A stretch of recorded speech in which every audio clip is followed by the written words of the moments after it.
मला मुळीचे पॅटर्न सांगायचंय ना. मग तुम्ही आम्हाला घोडे लावले तर आम्ही तुम्हाला बैल लावणार. आणि बैल कधी एकटा येत नाही, जोडीने येतो, ते पण नांगरा सकट.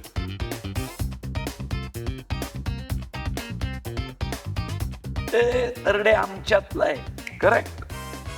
तुला कसा पाहिजे, कसा पाहिजे, धंद्याचे 3 नियम सांगणारा पाहिजे, दिला.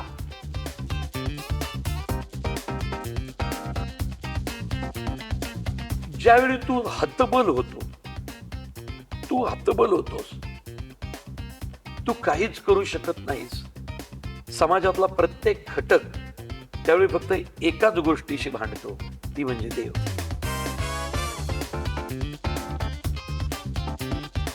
ही परीक्षा देवाची नाही, ही तुझ्या माझ्यासारख्या माणसाचीच आहे. घेतोय आपण देवाची, पण त्याची परीक्षा घेता घेता परीक्षेला सामोरा चाललाय माणूस स्वतः.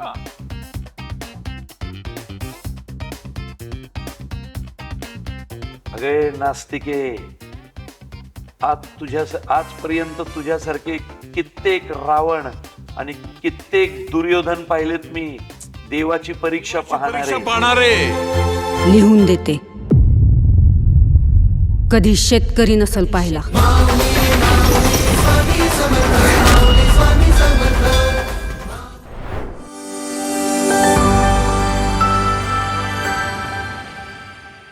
जगण्याला समरसून भिडणारा, यारो का यार असणारा, एकांकिका, मालिका, सिनेमा, OTT ह्यावरचा खऱ्या अर्थानं हुकमी एक्का आणि त्याच्या पलीकडेही म्हणजे जीवाभावाचा मित्र असं ज्याला म्हणता येईल. आणि हल्ली प्रतिभावंत हा शब्द फार अभावाने वापरायला लागतो किंवा वापरताना थोडी काळजी घ्यावी लागते. पण त्याच्याबाबत बोलताना आभाळ कवेत घेणारा आणि मातीत पाय घट्ट रोवून असणारा असा कलंदर धुरंदर प्रवीण तरडे आपल्यासोबत आहे. आणि प्रवीण, खूप खूप स्वागत आहे लेट्सअप मध्ये. आणि ज्या पद्धतीचे तुझे सिनेमे आहेत म्हणजे किंवा एकांकिका फॉर दॅट मॅटर, मैत्रीतलं एक वेगळं पर्व, ह्या सगळ्या गोष्टीबद्दल तुझ्याशी बोलायला आवडेल. पण आता निमित्त देऊळबंद 2च आहे.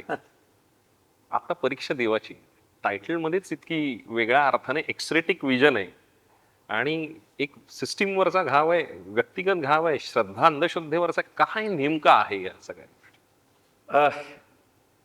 सगळ्यात पहिलं, अमित हा फक्त पत्रकार म्हणून माझ्यासमोर बसलेला नाही, दोस्त आहे आमचा.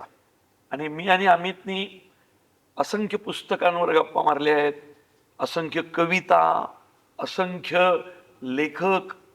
म्हणजे ज्यावेळी पत्रकार प्रचंड वाचन असलेला भेटतो लेखनावर किंवा त्याच्या कल्पनाशक्तीवर हुकूमत असलेला भेटतो, त्यावेळी त्या मुलाखतीलाही खूप मजा येते. त्यामुळं मित्रा, एक तर लय दिवसांनी भेटला या सिनेमाच्या. इनफॅक्ट आपण पहिला इंटरव्ह्यू जाहीर करतोय. अदरवाईज मुळशी पॅटर्नच्या वेळेला मी त्या सगळ्या गोष्टीतून बाहेर पडलेलो आणि वेगळं होतं. त्यामुळे मला खूप आनंद आहे. चला, आमच्या मैत्रीतला एक समान धागा कवी ग्रेस पण आहे. त्यामुळे चल, ग्रेसांचं एक नवीन वाचलेलं तुला सांगतो. क्या बात आहे. ही माझी प्रीत निराळी, ही माझी प्रीत निराळी, संध्येचे श्यामल पाणी. ही माझी प्रीत निराळी, संध्येचे श्यामल पाणी, दुःखाच्या दंतकथेला डोहातून बुडून आणे. म्हणजे ज्या ज्यावेळी आपण ग्रेसांवर बोललोय, ग्रेसांनी कमाल केली. खरं तर 10 मेला आत्ताच त्यांचा जस्ट वाढदिवस झाला ग्रेसांचा. ज्यांनी ग्रेस वाचलेत, ज्यांनी ग्रेस ऐकलाय, जे ग्रेसांना भेटलेत, आम्ही नशीबवान आहोत की आम्ही भेटलेलो आहोत दोघंही. त्यांचं काहीतरी वेगळं असतंच, ते माझ्या नामीच्या बाबतीत आहे. क्या बात आहे. चला, निश्चित ह्या सगळ्यामध्ये म्हणजे तू आता बोलत असताना माधुरी पुरंदरेंचा सूर कानात घुमत होता, आनंद मोडकांचं संगीत कानात घुमत होतं आणि चंद्रकांत काळेंचं निवेदन, साजणवेळा, मुकुंद फणसळकर, असं सगळं फेर धरून नाचायला लागलं त्या सगळ्या गोष्टीत. पण प्रवीण, ह्या सगळ्याच्या पलीकडे ना जाऊन मला कायम तुझ्यातला लोकांना रासवट असा राजबिंडा मर्द मराठा असं वाटतं, पण तितकाच आत तरल हळवा एक मेकर आहे जो कायम एक एक्सरेटिक विजन घेऊन येतो, जे एकांकिकांमधूनही दिसलं. कॉलेजमधला फिरोदिया करंडकांपासून ते आतापर्यंतच्या अल्फा महाकरंडक पासून त्या सगळ्या गोष्टी, किंवा तुला कोर कळतो पात्रातला, मूळ संघर्ष कळतो, त्या मातीतून तू आलायस. मुळशी पॅटर्न, देऊळ बंद, धर्मवीर, सर सेनापती हंबीरराव हे सगळं करत असताना काय संचित घेऊन उभं राहतोस, कशा पद्धतीचं असतं, टायटल पासून सगळ्या गोष्टी तुझ्या मनात असतात, हे सगळं इतक्या वर्षाचा स्ट्रगल कशा अर्थानं प्रत्येक फ्रेम मध्ये दिसतो आणि काळजाचा वेगळ्या अर्थानं ठाव घेतो. काय हे मॅजिक आहे आणि हे संघर्षातून उभं राहणं जे आहे त्यासाठी नेमकं काय लागतं आणि हे येतं कुठून? अमित करा गुगा, हे बघ, आपण 2 भागात विभागले गेलेलो असतो. एक जगाला दाखवण्याचं, बरोबर की नाही? ऍब्सोल्युटली. एक जगासाठी आपण कोण आहोत आणि आपण स्वतःसाठी कोण आहोत. ज्यावेळी आपण एकटे बसतो त्यावेळी आपण ग्रेस जवळ करतो, आपण ज्ञानेश्वर माऊलींची विरहिणी जवळ करतो, वा वा. आणि ज्यावेळी आपण 4 माणसात जातो, आपली एक इमेज असती, त्यावेळी आपण आपसुकच तुकाराम महाराज जवळ करतो, बरोबर की नाही? ऍब्सोल्युटली. आणि जे पाहिजे ते प्रभावीपणे मांडतो, भांडतो, विद्रोह करतो. आणि या दोन्हींच्यावरची कसरत करताना ना, जी आपली no one create character greater than himself, आपली कलाकृती करताना ना, कधी कधी आपल्याला काय वाटतं किंवा आपण कोण आहोत हे बाजूला ठेवावं लागतं. माझी कलाकृती समाजातल्या किती % लोकांसाठी आहे ते खूप महत्वाचं असतं. हे बघ, समजा मी काय देऊळ बंद केला, मुळशी पॅटर्न केला, सरसेनापती हंबीरराव केला, धर्मवीर 1 केला, धर्मवीर 2 केला, सिनेमे सगळेच चालले, सगळ्यांना आवडले, पण सगळ्यांना आवडले म्हणण्यापेक्षा त्या त्या गटाला, त्या त्या लोकांना त्या त्यावेळी आवडले. मुळशी पॅटर्न न आवडलेली पण लोकांची संख्या आहे की, आणि मुळशी पॅटर्न गीता समजून ऐकणारे पण कित्येक जण आहेत. तात्पर्य काय की आपल्याला काय वाटतं हे आपल्या कलाकृतीतून मांडताना प्रत्येक वेळी दोन्हीचा समतोल साधता आला पाहिजे. शेवटी निर्मात्याचे पैसे पण वसूल करायचे आणि मला काय म्हणायचंय त्याची अंडरलाईन पण लोकांपर्यंत पोहोचवायची. त्यामुळं प्रवीण तरडे जो स्वतःसाठी एक आहे आणि समाजासाठी एक आहे, या सगळ्यांना एकत्र घेऊन उगी मला ग्रेस कळतात, मला इप्सेन कळतो, मला ऑरवेल कळतो, मला ऑस्कर वाईल्ड कळतो, म्हणून मी दरवेळी तोच सांगायचं नाही. मला मुळची पॅटर्न सांगायचंय ना, मग तुम्ही आम्हाला घोडे लावले तर आम्ही तुम्हाला बैल लावणार, आणि बैल कधी एकटा येत नाही, जोडीने येतो, ते पण नांगरा सकट. हे मला तिथं बोलायचंय रे. तिथं मी संध्यामग्न पुरुषाची लक्षणं कशी सांगू? नक्षत्रांचा चुरडा, ग्रीसांनी मांडलेला नक्षत्रांचा चुरडा असा आहे, हे माझं नॉलेज मी त्या लोकांना कसं सांगू? तिथं त्यांना आपल्या धंद्याचे 3 नियम आहेत. उगी झाडाच्या फांद्या नाही तोडत बसायचं, डायरेक्ट खोडावा गाव घालायचं, हे पटकन कळलं. तर मला उमगलेला ग्रेस कुठं सांगायचा, मला माऊलींची पटलेली विरहिणी कुणाला सांगायची, आणि तुकारामांचा विद्रोह कुठं बाहेर काढायचा. जनाबाई म्हटलं की शब्दाचे ब्रह्म लौकिकी हो दिसे, जैसे ते फासे मैदाचे, ज्ञानी तो कोण विज्ञानी तो कोण, दोहोंचा आपण साक्षीभूत.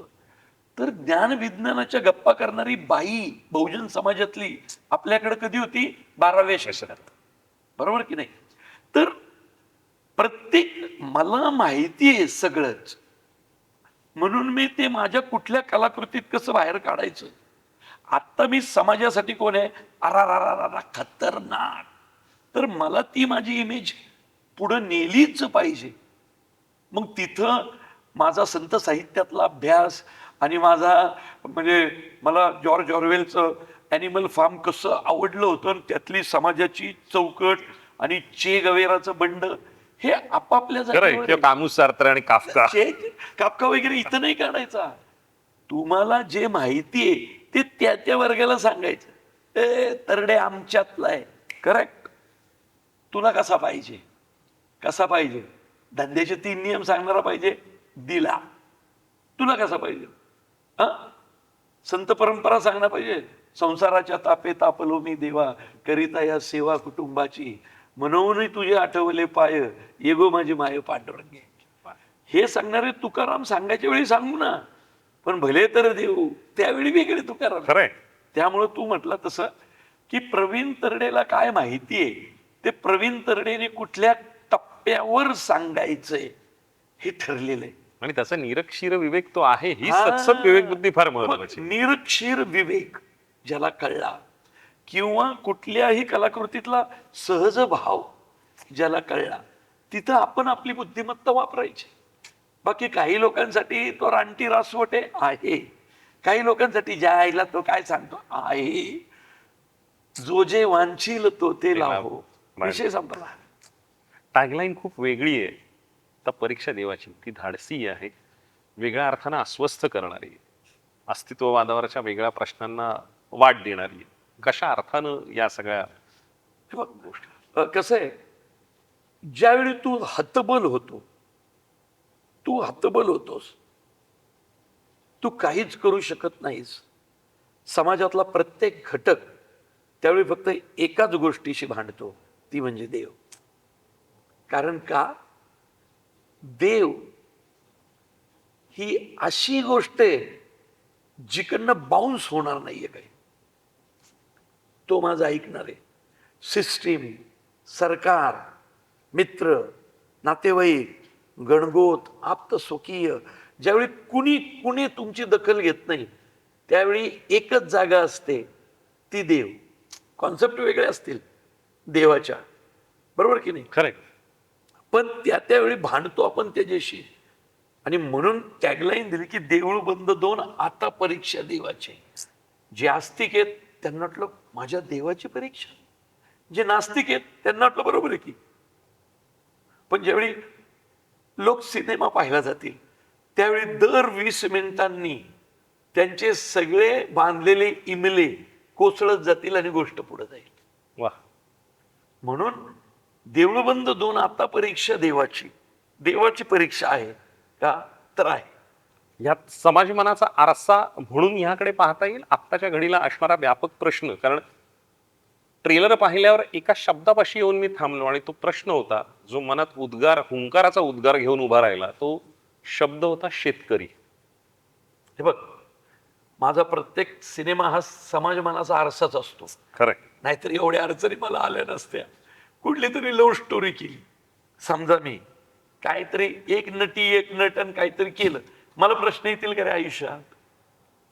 मग मी सुखी घरात बसेल, कारण पाहिलंच कुणी येत नाही, त्यामुळे लोकांना प्रश्नही निर्माण होत नाही. आता मी पिक्चरच असे बनवतो की ते लोकांचे असतात, समाजाचे असतात, त्यातनं वाद होतात, विवाद होतात, कित्येक प्रश्न सुटतात, नवे प्रश्न निर्माण होतात. तर माझी तयारी असते. सिनेमा हा नाही, कुठलाही सिनेमा हा समाज मनाचा आरसाच असला पाहिजे. सिनेमा हे निव्वळ मनोरंजनाचं साधन आहे हे मला मान्यच नाही. त्यामुळं अमित भंडारे आलाय ना माझ्यासमोर, मग त्याची मुलाखती वेगळी आहे आणि माझ्यासमोर कुणीतरी काहीतरी एकदम वेगळा प्रेक्षक आलाय, मी त्याच्या भाषेत बोलणार. समाज मनाचा आरसा असल्याशिवाय सिनेमा होऊ शकत नाही आणि समाज मनाच्या भावना सिनेमात नसतील तर तो मी करणार नाही. आता जी परीक्षा देवाची असं ज्यावेळेला म्हणतो की त्यावेळेला परीक्षा नेमकी एक्सरेटिक विजनने ही समाजाची आहे, परिस्थितीची आहे, का खरंच माणूस स्वतः घेतोय ती देवाची? हे बघ, टायटल आता परीक्षा देवाची आहे, चालणार माणसाचीच आहे. म्हणजे एक लक्षात ठेव, मी रस्त्यावर पडलेल्या दगडासाठी सिनेमा करू का रे?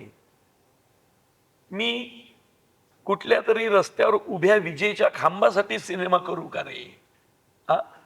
त्या खांबाच्या भावना दुखवल्या जाणार नाहीत, त्या दगडाच्या भावना दुखवल्या जाणार नाहीत, या सोफ्याच्या भावना दुखवल्या जाणार नाहीत. म्हणून मी सोफ्यावर पिक्चर करू का रे? बरोबर की नाही? मला मी ज्या समाजात राहतो, ज्या माणसाला राहतो त्यांच्यासाठीच केलं पाहिजे ना. त्यामुळे ही परीक्षा देवाची नाही, ही तुझ्या माझ्यासारख्या माणसाचीच आहे. घेतोय आपण देवाची, पण त्याची परीक्षा घेता घेता परीक्षेला सामोरा चाललाय माणूस स्वतः. पण आता हल्ली भावना फार फ्रजाईल झाल्यात, फार नाजूक झाल्यात आणि त्याला फार शास्त्रगाठ्याची कसोटी लावत सगळ्या भिंगातून सगळं तपासलं जाणं हे कितपत योग्य वाटतंय? काय सिस्टीम हे त्या पद्धतीने बघत असते? कशा अर्थाने या सगळ्याकडे तू पाहतोस? जगातले बरेचसे इन्व्हेन्शन, जगातले बरेचसे शोध मोठे मोठे हे हळूहळू 20% 80% जातात आणि 20 वर्सेस 80 हा रेशो जगात सगळ्या ह्याच्यात आहे. त्यामुळं आपण वाचन कमी केलं, आपण चांगलं ऐकणं चांगलं पाहणं कमी केलं, आपण पॉझिटिव्ह चर्चा कमी केल्या, आपण कवी ग्रेसांवर बोलणं बंद केलं, आपण शांताबाई शेळकेंवर बोलणं बंद केलं, आपण कबीरावर बोलणं बंद केलं. बरोबर की नाही? खरं. जिथं जिथं हे बोलणं बंद झालं तिथं तिथं भावना बोथट झाल्या आणि मग या अशा म्हणतो ना सुमारांची सद्दी वाढली. आणि सुमारांची सद्दी ज्या समाजात वाढते तिथं भावना पटकन दुखावल्या जातात, माणसं पटकन आक्रमक होतात. आणि ही आक्रमकता किंवा हा बोथटपणा जर जगात सगळ्यात पहिल्यांदा कुणाच्या अंगावर येत असेल तो कलेच्या. कला फेस करते हा बोथटपणा आणि तो आता आपण अनुभवतोय. पण आपण काम करत राहायचं आणि आपल्याला हवं ते काम करत राहायचं. अरे त्यात काही वादच नाही. म्हणजे त्यातलं स्वातंत्र्य आणि अर्थाचं अपहरण न होऊ देता काम करत राहायचं. मनाविरुद्ध काम करेल तो आपण कसली. मनाविरुद्ध काम करायची वेळ आली की गावी जाऊन शेती करू ना. बरोबर की नाही? शेती आहे की आपली, ती मरण नाही देणार आहे, ती कायम आहे.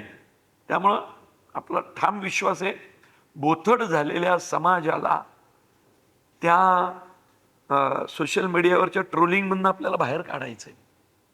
करत राहू काहीतरी वेगवेगळं, आज करत राहू, 5-50 वर्षांनी रिझल्ट येईल, 100 वर्षांनी येईल, आपण असू नसू आपण काम करत राहायचं. आपण जाणार आहे, आपली कलाकृती राहणार आहे. मुळशी पॅटर्न अजून 200 वर्षांनी पाहतील लोक. तरी इच्छा आज शेतकरी नावाची जमातच शिल्लक राहिली नाही. कधी काळी सांगितलं होतं रे असं येईलच ना कधीतरी. आपण नसलो तरी आपली कलाकृती ठेवून जाऊ आपण. भाऊ पाध्ये, जयंत पवार वगैरे ही जी माणसं आहेत त्यांनी त्या त्या काळाची संस्कृती, त्यातला इतिहास हा जागतेपणाने टिपलेला आहे. तर कलेतला ह्या सगळ्या गोष्टीची जाणीव, संपन्नता आणि त्यातलं टिपणं हे मला तुझ्या सिनेमामध्ये कायम दिसत आहे. तू भाऊ पाध्ये म्हटलं, जयंत पवार म्हटलं, इथंच आलं ना सगळं रे. ह्यांना पाहिलेली माणसं आहेत, अनुभवलेली माणसं आहेत रे. हा किती परखड असायचं बोलणं, घाबरला का कधी कुणाला? तर आपण समजायचं आपण त्यांचा वारसा पुढे नेऊ, त्यांचं बोलणं, त्यांचं वागणं, त्यांचा विचार मांडण्याचा प्रयत्न करत राहू. निश्चित. ह्या सगळ्यात स्वामींवरचा सिनेमा, स्वामींचं रूप त्यात दिसतंय. तशा अर्थानं असणारा त्यांचा काय श्रद्धाळू वर्ग, त्यांचं म्हणजे श्रद्धावान, भक्तीने त्या सगळ्याकडे जबाबदारी, ह्यातली तारतम्य आणि शास्त्रकाट्याची कसोटी, ह्या सगळ्याच्या सीमारेषेवर खेळत राहणं हे किती तशा अर्थानं जबाबदारीचं आहे. आणि ह्यातलं सगळं जपत करत राहणं आणि तरी आशय सांगणं आणि अर्थाचं अपहरण न होऊ देणं हे किती त्रासदायक. हे बघ, मी स्वतः स्वामी भक्त असल्यानं आणि ते जगाला माहीत असल्यानं त्यांना माहिती आहे की सिनेमाचं नाव देऊळ बंद आहे आणि टॅगलाईन आता परीक्षा देवाची आहे. पण ही टॅगलाईन तुझ्या माझ्या सारख्या ही परीक्षा स्वामी त्या भक्तांसाठीच देणार आहे. मी नेहमी म्हणतो बघ, नास्तिक आहे ना, नास्तिक हा सगळ्यात जास्त देवाच्या जवळचा असतो. कसं आहे माहिती आहे का? मी स्वामी भक्त आहे समजा, सकाळी नमस्कार करतो, संध्याकाळी आरती करतो, रात्री झोपताना नामस्मरण करतो, दिवसभर माझी कामं करत असतो. नास्तिक आहे ना, नास्तिक 24 तास देवाचा विचार करत असतो. कारण त्याला ना देवाला नावं ठेवायची असतं, त्याला देवाच्या विरुद्ध बोलायचं असतं. तो 24 तास याच्यात. एक लक्षात ठेव, तू खूपदा मित्रापेक्षा शत्रूचा विचार जास्त करत असतो. कारण मित्रापासून तुला धोका नसतो, तू त्याला गृहीत धरलेला असतो. शत्रूवर तुझं लक्ष असतं. नास्तिकाचं तसं झालंय. त्यामुळे देवाचं लक्ष नास्तिकावर जास्त आहे. आणि ही फॅक्ट आहे की सगळ्यांना माहिती आहे की अर्थाचा अनर्थ होऊ शकत नाही, कारण हा प्रवीणचा सिनेमा आहे, तो स्वामींवरचा आहे. आणि स्वामी जाताना काय करून जातील ते पाहण्यासाठी लोक येणार आहेत. वा. वैयक्तिक आयुष्यात असा एखादा अनुभव, अनुभूती, साक्षात्कार अशा पद्धतीचा काही प्रसंग घडलाय रे? की हे बघ, प्रसंग खूप असतात. तुला तर माहिती आहे, मी तर ज्या स्वभावाचा माणूस आहे त्या स्वभावाने जाता मी बेफिकीर असतो. प्रत्येक गोष्टी एकदम बेफिकीर आयुष्य जगणारा माणूस आहे. कदाचित ती बेफिकिरी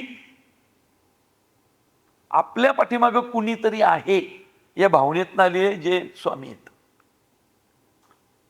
खूपदा अनुभव आला, खूपदा असे प्रसंग आले की आईला सोडून द्यावं. ज्यावेळी नाटक सिनेमात यश मिळत नव्हतं, बरं तू तर मला सुरुवातीपासून पाहिलंय, फार ज्यावेळी कुठं आपल्याला राहायला जागा बिगा नसायची त्यावेळी इथं राहायचो. काय ते शेवटची लोकल कुठं आहे, ग्रांट रोडला तिकडे जाऊन नाही का त्या चौकात उभे राहतात, तिथं जाऊन उभं राहायचं, बाहेर येऊन रात्रभर तिथं थांबायचं, सकाळची पहिली लोकल पकडून परत सेटवर यायचं आणि दाखवायचं की नाही मी आलो, हॉटेलच्या रूममधून आलो, किंवा मी अरे मित्राच्या घरी होतो असं सांगायचं. ते दिवस पण आपण पाहिले. अशा वेळी काहीतरी एक गोष्ट होती, एक वाक्य होतं जे आठवलं की तुम्हाला काहीतरी ताकद द्यायचं. ते वाक्य होतं, भिवू नकोस, मी तुझ्या पाठीशी आहे. माझ्या मते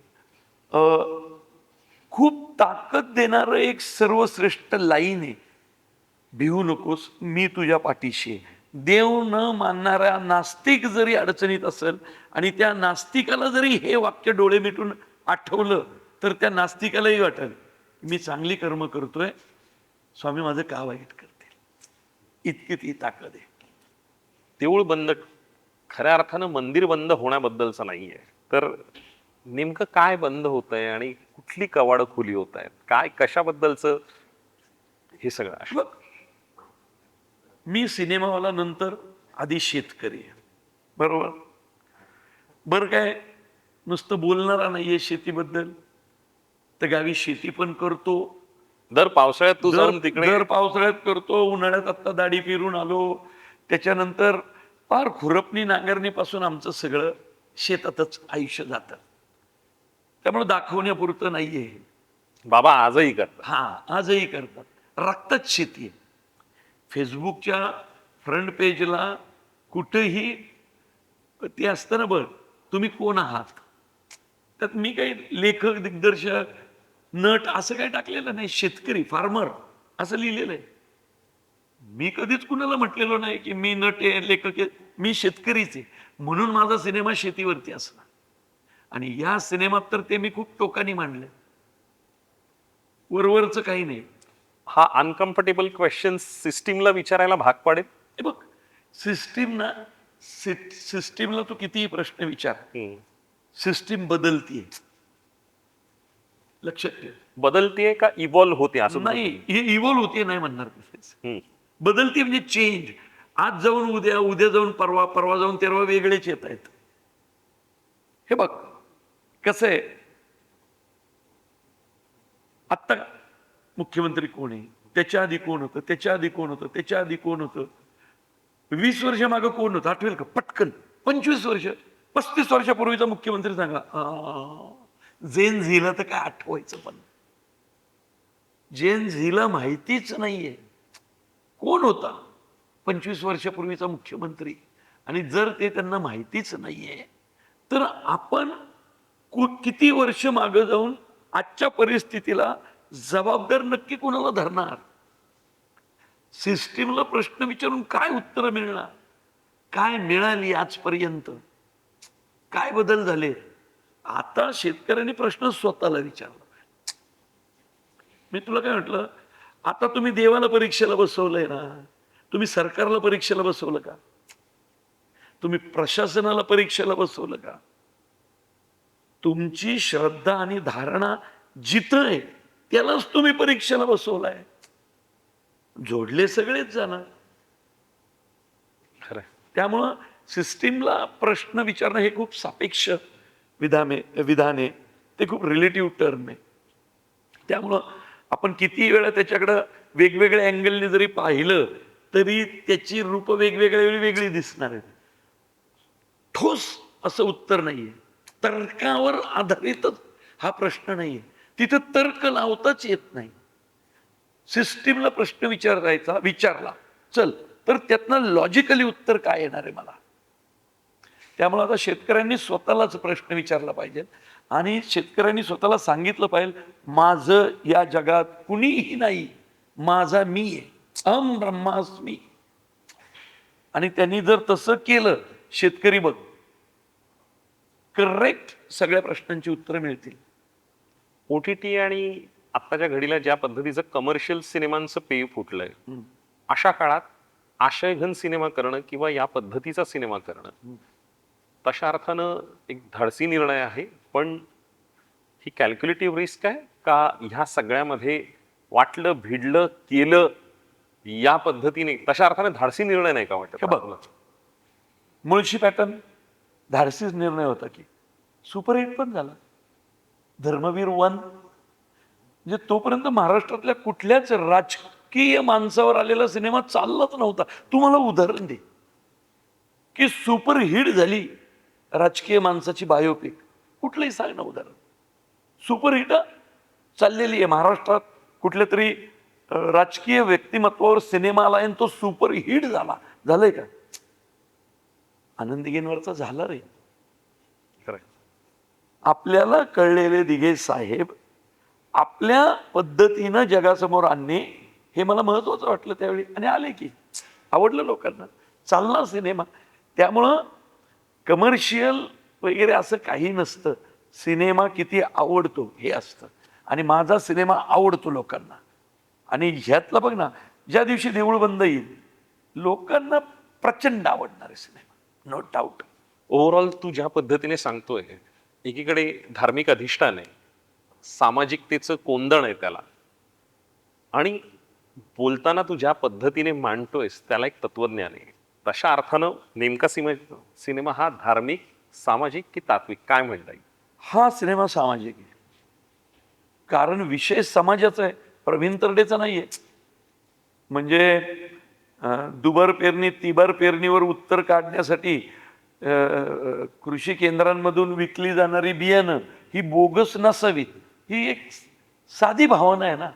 समाजाच्या किती घटकाला माहिती आहे रे, कृषी सेवा केंद्र, शेतकरी सल्लागार, PGR कंपन्या, पण त्यांना माहितीच नाही हे खरं परमेश्वराचे अवतार असले पाहिजेत, जे आता रावण, दुर्योधन, शिशुपाल होऊन बसलेत. शेतकऱ्याच्या मुळावर उठलेत रे. बरं, कुणीतरी तर प्रश्न मांडला पाहिजे ना. आता माझा शेतीशी संबंध आहे म्हणून मी म्हणतो.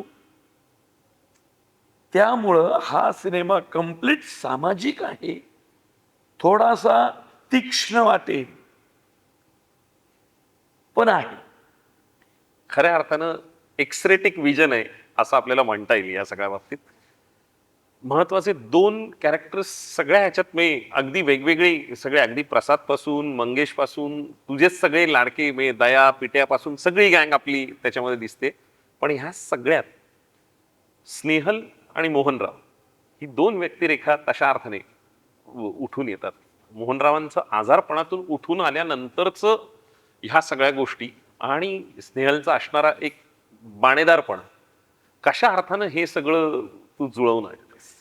हे बघ, माझ्याकडे मोहन जोशी आहेत. मोहन जोशींसाठी मी माहिती ना 5 वर्ष थांबलोय. ऍब्सोल्युटली. आपण एकांगी स्पर्धांच्या म्हणजे दरम्यानही बोललो. त्यावेळी मोजोंना काय पॅरालिसिसचा हे आला होता, पण त्या माणसाने त्याच्यावर केली रे मात. फिनिक्स पक्षासारखा उभा राहिला रे माणूस, आणि मी पण थांबलो. ते म्हटले, तरडे माझी ही अवस्था आहे की मला एक पाऊल उचलून टाकता येत. कसा करणार आहे हो तुम्ही माझ्याबरोबर सिनेमा? म्हटलंय बघा मोजो, माझ्यासाठी तुम्ही स्वामीच आहात. स्वामींची भूमिका करायची आहे तुम्हाला. तुम्ही सांगा कधी थांबू. ते म्हटले, मी नीट होईपर्यंत थांबणार का? म्हटलं ज्या दिवशी तुम्ही चालत मस्त बोलत माझ्या समोर याल म्हणजे त्या दिवशी सिनेमा सुरू करू.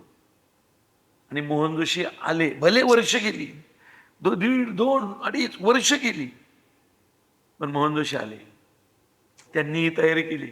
स्वामींनी करून घेतलं. सिनेमा झाला आणि सिनेमा बघा. या वयात या अवस्थेत मोहन जोशींना खूप अवघड सिनेमा वाट्याला आला, पण त्यांनी तो त्यांच्या इतक्या वर्षांच्या, आणि ते स्वतः खूप देव मानणार आहेत, ऍब्सोल्युटली. खूप देवभोळे आहेत, त्यामुळं ते यशस्वीपणे पार पडला. स्नेहल, स्नेहल माझी बायको, हे काय आमचं नातं आहे, पण त्याआधी ती खूप सर्वोत्कृष्ट अभिनेत्री आहे, खूप सुंदर अभिनेत्री आहे. उलट तिच्या अभिनयाला न्याय द्यावा अशी कॅरेक्टर मिळत नव्हती. बरं, ती इतर अभिनेत्री रेग्युलर काम करणारी नाही, ती रेग्युलर, कारण तिचे उद्योग बरेच असतात, तिचं वाचन, तिचं लिखाण, परत तिचं ते भीष्म काय ती युनिव्हर्सिटी, त्यातून ती करत असलेले वेदांवरचा डिप्लोमा, तो डिप्लोमा केल्यावर अजून तिला पुढचं PhD पर्यंतचं काहीतरी शिक्षण घ्यायचंय, म्हणजे ती तिच्या व्यापात बिझी आहे. मग मीच त्या व्यापातनं थोडी बाहेर काढून तिला म्हटलं, कर की अभिनय आहे, रोल तसा, आणि तिच्या टप्प्यातला रोल आहे हा. फक्त तिची पळापळ अशी झाली की 2 टाइम पूजा करणारी आस्तिक आहे स्वामींची, आणि तिला त्यांच्यावर आरडाओरडा करायचा होता सिनेमाभर, कारण नास्तिकाची भूमिका करत होती. तिच्यासाठी ते टफ होतं, आणि तिने लिहिलंय, पार पडलं. आणि मोहन जोशी, मोहन जोशी, मोहन जोशी नाही म्हणायचं, मोहन जोशी म्हणायचं आपण. तू मी आपण नशिबवान आहोत, तू त्यांची मुलाखत घेतलीये, मी त्यांना दिग्दर्शित केलंय, आणि अशी डोंगरा एवढी माणसं आपल्या मराठी नाटक सिनेमा सृष्टीत आहेत, आणि त्यांच्यावर आपल्याला काम करायला मिळते. अशोक सराफ, दिलीप प्रभावळकर, मोहन जोशी, अरे काय रे यार, क्या बात आहे. या सगळ्यात खरोखर देव समोर आला तर पहिला प्रश्न आत्ताच्या घडीला नेमकं तू काय विचारशील? मी म्हणाल सगळ्यांचं भलं कर, सगळ्यांचं भलं कर. मी देवाकडं मागताना पण लोक, आता आपल्याकडे काय रे, काहीही बोललं की चेष्टा करायची सवय, पण आई शपथ, तू कुणालाही विचार, माझ्या बरोबरच्या मित्रांना विचार, मी देवाकडं नमस्कार करताना माझं हे सगळ्यांचं भलं कर, कारण सगळ्यांचं भलं झालं तर आपण सुखी होऊ ना. नाही तर आपण सुखी आहे आणि अख्खा समाज दुःखी आहे, आपल्याला जगू देतील का? आपल्याला जगू देतील का की आपलं सगळं छान चाललंय आणि समाज दुःखी आहे? त्यामुळे देवाकडे मागताना नेहमी म्हणायचं सगळ्यांचं भलं कर. याच्यात आस्तिकमध्ये 2 फॅक्टर्स आहेत.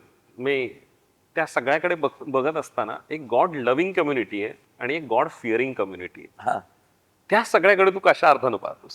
गॉड लव्हिंग, देवावर प्रेम करणारा माणूस असतो तो श्रद्धावान असतो, आणि देवाची भीती मनात घेऊन जो वागतो तो अंधश्रद्धेकडे जातो. असली थिन लाईन आहे ना ती, इतकं एजवर आहे ना ती. श्रद्धा अंधश्रद्धेचं गणित इतक्या असं एजवरनं चाललेलं असतं की जरा इकडं देवावरचं प्रेम कमी होऊन भीती निर्माण झाली की अंधश्रद्धेकडे, जादूटोण्याकडे पडता, आणि देवावर टोकाचं प्रेम राहिलं की तुम्ही श्रद्धावान म्हणून या बाजूला येता अलगदपणे. या सगळ्यात लोक देवावर विश्वास ठेवतात, पण त्या सगळ्या गोष्टींमध्ये देव शांत असतो, देव उत्तर देत असतो, की देव ज्या गोष्टी आपल्याला सांगू पाहतो त्या नेमक्या आपल्याला ऐकू येत असतात असं वाटतं. देव शांत असतो म्हणून तो देव आहे. एखादा माणूस शांतपणाने वागू दे, तो देव होईल. ज्ञानेश्वर माऊली देवत्वाकडे का गेल्या? शांत राहिल्या. त्यांनी नाही दगड मारला, त्यांनी नाही आंदोलन केलं, त्यांनी दगड खाल्ले. सावित्रीबाई फुलेंनी नाही आंदोलन केलं कुठलं, त्या रोज जात राहिल्या. बरोबर की नाही? तर शांतपणे, शांत जो असतो तोच देव असतो. शांततेत देव आहे. Silence speak louder than word. त्यामुळं देव शांत आहे, तो सगळं पाहतोय. आणि संचित नावाचा प्रकार दिलायच ना रे. खरंय खरंय. तुमचं सगळं साठतायच ना. ह्या सगळ्यात कायम तू असा राहिलायस, रसरसलेला राहिलायस आणि यारो का यार राहिलायस. हे सगळं करत असताना सगळं जगणं हे मैत्रीसाठी वाहून द्यावं ही भावना, किंवा मी आताही विनोद असेल काही अंतरावर आपल्यापासून, विनोद सातव, दया असेल, पिट्या असेल, राया असेल, ही सगळी माणसं म्हणजे प्रणित दादापासून सगळी माणसं तुझ्या भोवती कायम राहिलेत आणि उभं करण्यात ह्याच्यापेक्षा ते आभाळ कवेत घेण्यात तुला असंख्य हात लाभले. कशा अर्थाने या सगळ्याकडे पाहतोस? तेव्हा ज्याला आलसस्य कुतो विद्या अविद्यस्य कुतो धनम अधनस्य कुतो मित्राः अमित्रस्य कुतः सुखम. सगळीकडनं सगळं आल्यावर शेवटची ओळ काय आहे? अमित्रस्य कुतः सुखम. ज्याला मित्र नाही त्याला सुख नाही. त्यामुळं माझा बाबा दोस्त, माझा मित्र शक्यतो तुटत नाही. शक्यतो माझ्यापासून मित्र तुटत नाही जे मला ओळखतात. जो तुटतो त्याला मी कळलो नाही असं समजायचं, पण अजून तरी अशी वेळ आली नाही. आता बघ ना, सिनेमा माझा आहे.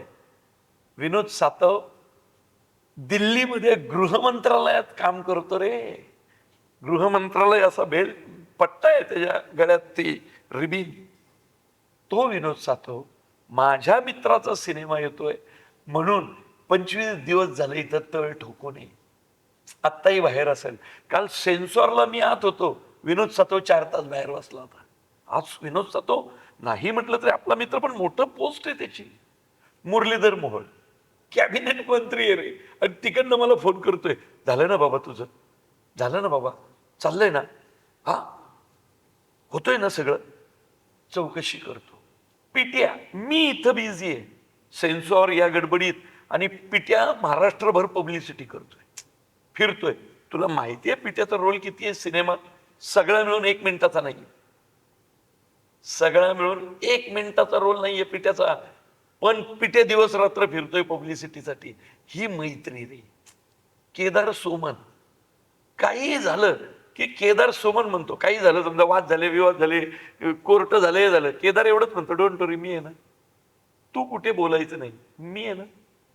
सुकृत खुडे म्हणतो, मी आहे ना. मित्र असे असतात रे, मैत्री अशी असते, आणि ह्या जीवावर आपण उभे असतो. त्यामुळं अमित्रस्य कुतः सुखम. राजेश पांडे नावाचा माझा मित्र आहे, जो पुणे पुस्तक महोत्सव घेतो. म्हणजे 40 कोटीची पुस्तकं 9 दिवसात विकली जाऊ शकतात. त्यांनी प्रूव्ह केलं ना.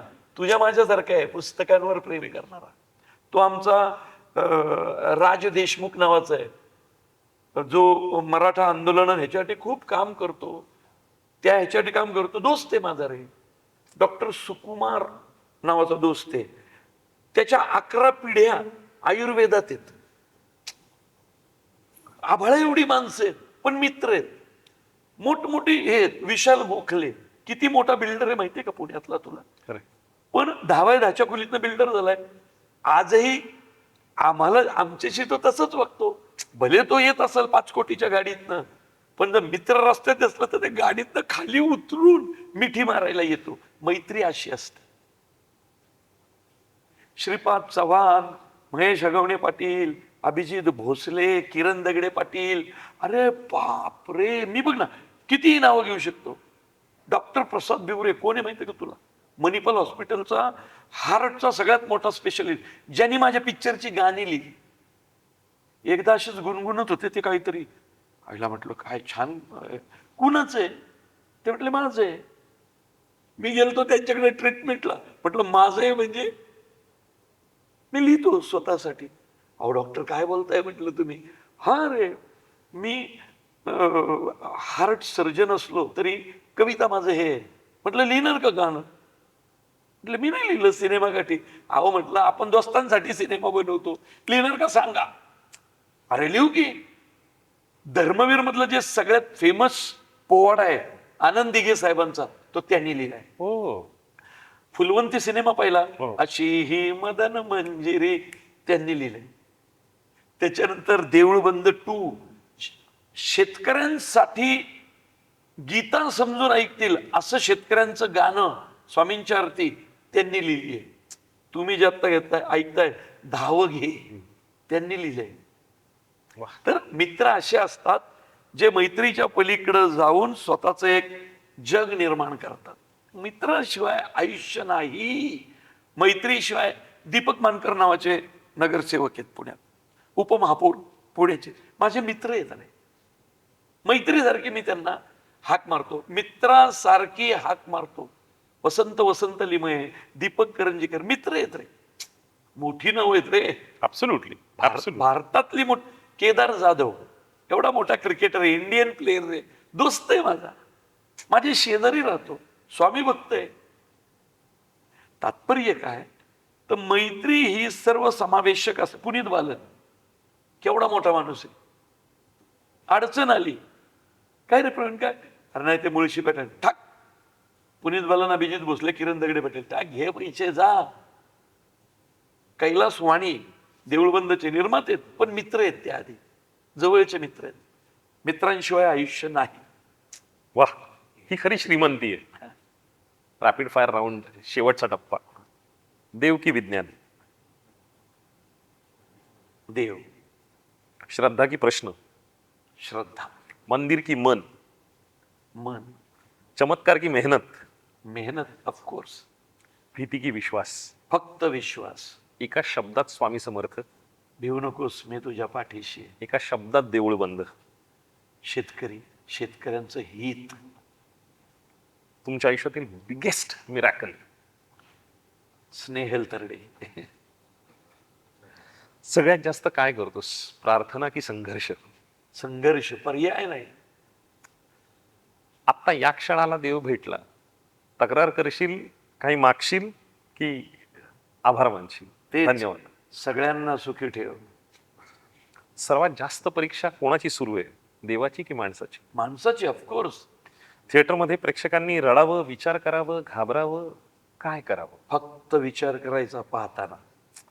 एक डायलॉग जो देऊळबंद 2 बघितल्यानंतर प्रेक्षक थिएटर बाहेर घेऊन जाते. अगे नास्तिके, आजपर्यंत तुझ्यासारखे कित्येक रावण आणि कित्येक दुर्योधन पाहिलेत मी, देवाची परीक्षा पाहणारे. आणि ती बाई म्हणते, लिहून देते, कधी शेतकरी नसल बघितला. वा. देऊळ बंद एका वाक्यात डिस्क्राईब करायचं असेल, एका सेंटेन्स मध्ये, तर काय असू शकेल? तुमचं आमचं आयुष्य बदलणारा चित्रपट. वा, इतका आपलेपणाने प्रवीण बोललास. तुझा एक स्वतःचा प्रेक्षक वर्ग आहे, पण नवा प्रेक्षक वर्गही तुला जोडू पाहतोय. तो जेनझी असेल, वेगळ्या भाषेतला असेल, कारण तू कायम कक्षा रुंदावत आलायस आणि माप ओलांडत आलायस. आभाळ कवेत घेताना असंच पाय मातीत घट्ट रोवून ठेवण्याची ताकद तुला स्वामी देऊ, हीच त्यांच्या चरणी प्रार्थना. Wish you love, luck and success. आणि इतका आपलेपणाने बोललास त्याबद्दल thank you so much. Thank you so much. धन्यवाद Amit. Thank you so much. Thank you. Social मीडियाच्या भाऊ गर्दीत विश्वासार्हतेने चकाकणारे नाव म्हणजे लेट्सअप मराठी. सगळ्यांना, सगळ्या नागरिकांना ती स्पीच, ती लेट्सअप वरील मुलाखती म्हणजे विचारांचा खजिना. त्यानंतरच्या निवडणुकीमध्ये मला सोडून गेले. बातम्या केवळ वस्तुस्थिती सांगणाऱ्या, न प्रोपगंडा, फक्त जनतेचा अजेंडा. क्योंकि आने वाला कल जाने वाला है, जाने वाला कल आने वाला है. राजकारण, मनोरंजन असो की क्रीडा क्षेत्र, महाराष्ट्राची स्पंदने संवेदनशीलतेने टिपणारे माध्यम म्हणजे लेट्सअप मराठी. जगासोबत एक पाऊल पुढे राहण्यासाठी लेट्सअपचे ॲप, सोशल मीडिया आणि वेबसाईट सोबत कनेक्टेड रहा.